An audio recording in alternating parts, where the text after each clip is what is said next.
नमस्कार. आषाढी एकादशीनिमित्त आज आपण दुसरी रेसिपी बघणार आहोत. आज आपण मस्त उपवासाची बर्फी किंवा वडी कशी बनवायची ते पाहणार आहोत. ही वडी अजिबातही साबुदाणा, भगर अशा कोणत्याही पदार्थांपासून बनलेली नाही आहे. त्यामुळे ती पचायलाही हलकी आहे. ही वडी साखरेपासून बनलेली नाही आहे. त्यामुळे तुम्ही डायबेटिक पेशंट असाल तरीही ही वडी तुम्ही नक्कीच खाऊ शकता. चला तर मग अशी ही पौष्टिक वडी कशी बनवायची ते पाहूयात. तर बर्फी बनवण्यासाठी इथे मी जाड बुडाची कढई गरम करायला ठेवली. आता यामध्ये मी 2 वाटी शेंगदाणे घेणार आहे. आता ज्या वाटीने आपण शेंगदाण्याचं प्रमाण घेतलं त्याच वाटीने आपण सगळी पुढची प्रमाणं घेणार आहोत. शेंगदाणे आपल्याला छान असे खरपूस भाजून घ्यायचे आहेत. सतत हलवत शेंगदाणे भाजून घ्यायचे. त्यामुळे शेंगदाणे जास्त काळे होत नाही.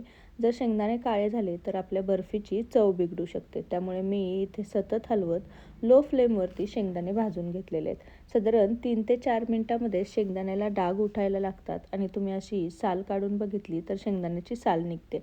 आपल्याला शेंगदाणे इतकेच भाजून घ्यायचे आहेत. गॅसची फ्लेम बंद करायची आणि शेंगदाणे थंड करायला साईडला ठेवायचे. आता सेम वाटीने मी अर्धी वाटी इथे सुकं खोबरं किसून घेतलेलं आहे. हेही आपल्याला जास्त करपवायचं नाही आहे. थोडंसं गरम करून घ्यायचं आहे जेणेकरून हे थोडंसं कुरकुरीत होईल आणि यातलं जे काही मॉइश्चर आहे ते निघून जाईल. तर एक 2 ते 3 मिनटं खोबरंही आपण छान असं भाजून घेतलेलं आहे. हे हाताने दाबून बघितलं तर हे असं तुटतंही, म्हणजे हे खोबरं छान भाजलं गेलेलं आहे. गॅसची फ्लेम बंद करायची आणि हेही थंड करायला साईडला ठेवायचं. आता सेम वाटीने आपण अर्धी वाटी काजू आणि बदाम घेतलेले आहे. तेही आपल्याला छान खरपूस भाजून घ्यायच्यात. या सगळ्या गोष्टी छान व्यवस्थित लो फ्लेमवरती भाजून घेतल्या की पावसाळ्याच्या दिवसामध्ये या ओलावा धरलेल्या असतात तर त्यातलं हे जे मॉइश्चर आहे ते सगळं निघून जायला मदत होते. त्यामुळे या गोष्टी छान अशा खरपूस भाजून घ्यायच्या असतात. आता तुम्ही पाहू शकता काजूलाही असे छान डाग पडायला लागलेत, म्हणजे आपले काजू आणि बदाम छान असे खरपूस भाजले गेलेले आहेत. गॅसची फ्लेम बंद करून ह्या सगळ्या गोष्टी आपण थंड करून घेणार आहोत. आता इथे मी एक प्लेट घेतलेली आहे ज्यामध्ये तुम्हाला वडी सेट करायची आहे. त्याला थोडंसं तूप लावून आपण ग्रीस करून घेणार आहोत. आता इथं आपले शेंगदाणे जे आहेत ते मी एका प्लेटमध्ये काढून घेतलेले होते. तेही थंड झालेले आहेत. आता वडी जर तुम्हाला पांढऱ्या शुभ्र कलरमध्ये हवी असेल तर या सगळ्या शेंगदाण्यांची साल काढून घ्यायची आणि मगच शेंगदाण्यांचा वापर करायचा. इथे मी साल काढलेली नाही आहे. शेंगदाण्यांचा तसाच वापर केलेला आहे. सगळे शेंगदाणे मी एका मिक्सर जारमध्ये काढून घेतलेले आहेत.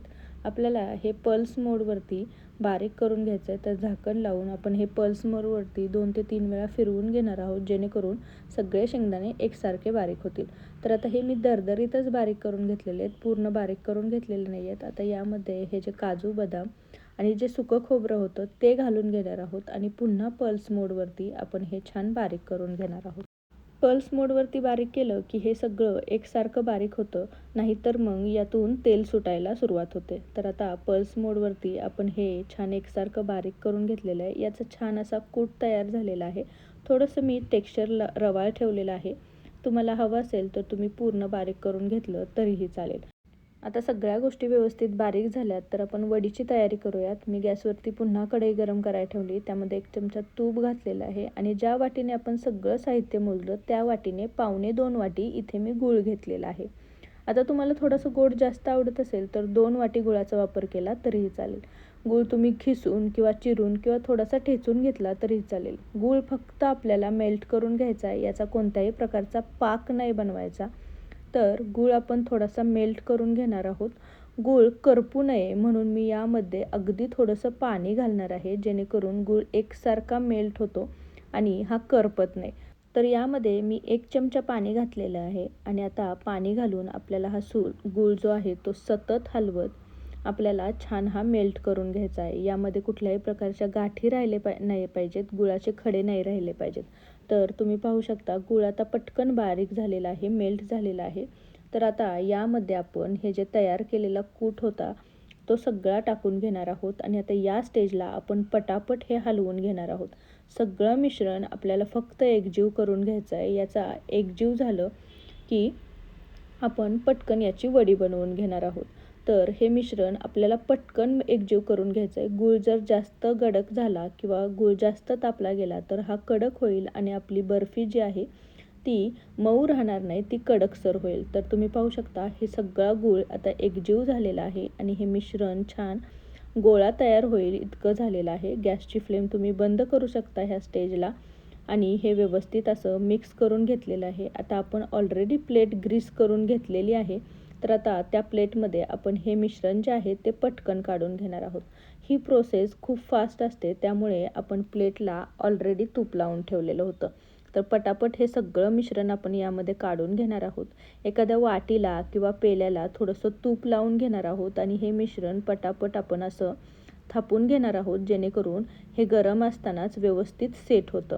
तर गरम गरम असतानाच ही प्रोसेस आपण पटपट करून घेणार आहोत. छान तूप लावल्यामुळे हे मिश्रण अजिबातही वाटीला किंवा पेल्याला चिटकत नाही. तर पटापट दाबून याचा जो सरफेस आहे तो छान आपण एकसारखा करून घेणार आहोत. चमच्याच्या साहाय्याने हे जे कडेला आलेलं मिश्रण आहे ते सगळं आपण एकजीव करून घेणार आहोत, जेणेकरून एकसारखं करून घेतलं की आपली जी वडी आहे ती सगळ्या साईडने एकसारखी होते, कुठे थोडीशी जाड किंवा पातळसर राहत नाही. तर हे गरम गरम असतानाच मिश्रण छान सेट होतं. तर आता एक 10 ते 15 मिनटं आपण हे थोडं थंड करायला ठेवणार आहोत. थोडंसं मिश्रण कोमट असेल तेव्हा आपण याच्या वड्या पाडायला घेणार आहोत, कारण मिश्रण अजून थोडं थंड झालं तर मग याच्या वड्या पाडल्या जात नाहीत. तर पटापट तुम्हाला हव्या तशा आकारामध्ये याच्या वड्या पाडून घ्यायच्या. इथे मी चौकोनी आकाराच्या थोड्या मोठ्या साईजच्या वड्या घेतलेल्या आहेत. तुम्हाला हव्या असतील तर तुम्ही लहान साईजच्या गेल्या तरीही चालेल. आता या मिश्रणाचे तुम्ही लाडूही बनवू शकता. तुम्हाला जर बर्फी नको असेल तर तुम्ही या मिश्रणाचे लाडूही बनवू शकता. आता शेंगदाण्यामध्ये, खोबऱ्यामध्ये आणि काजू बदाम या सगळ्या गोष्टींमध्ये हेल्दी फॅट्स असतात, त्यामुळे आपलं जे हृदयाचं आरोग्य आहे ते व्यवस्थित राहतं आणि या गोष्टी सगळ्या भरपूर प्रोटीन, मॅग्नेशियम, लोह, कॅल्शियमने भरलेल्या आहेत. त्यामुळे दिवसभर भूक कमी लागते, शरीराला ऊर्जा जास्त मिळते. त्यामुळे उपवासामध्ये या गोष्टींचा जास्तीत जास्त वापर करतात. तर एखाद्या उलथण्याने किंवा चमच्याच्या साहाय्याने आपण याच्या कडा सोडवून घेतलेल्या आहेत आणि तुम्ही पाहू शकता किती सुंदर असं हे टेक्स्चर आपल्या बर्फीला आलेलं आहे. सुंदर अशी आपली बर्फी तयार झालेली आहे. सगळ्या बाजूनी ही एकसारखी बनली गेलेली आहे. तर मस्त अशी ही आपली उपवासाची बर्फी तयार झालेली आहे.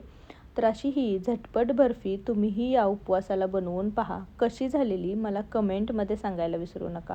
रेसिपी जर आवडली असेल तर रेसिपीला एक लाईक नक्की करा आणि तुमच्या फॅमिली आणि फ्रेंड्ससोबत याची लिंक जास्तीत जास्त शेअर करा.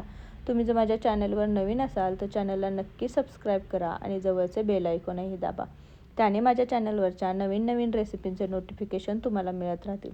तर पुन्हा भेटू अशीच एक झटपट बनणारी रेसिपी घेऊन. तोपर्यंत थँक्यू आणि तुम्हा सर्वांना आषाढी एकादशीच्या खूप खूप शुभेच्छा.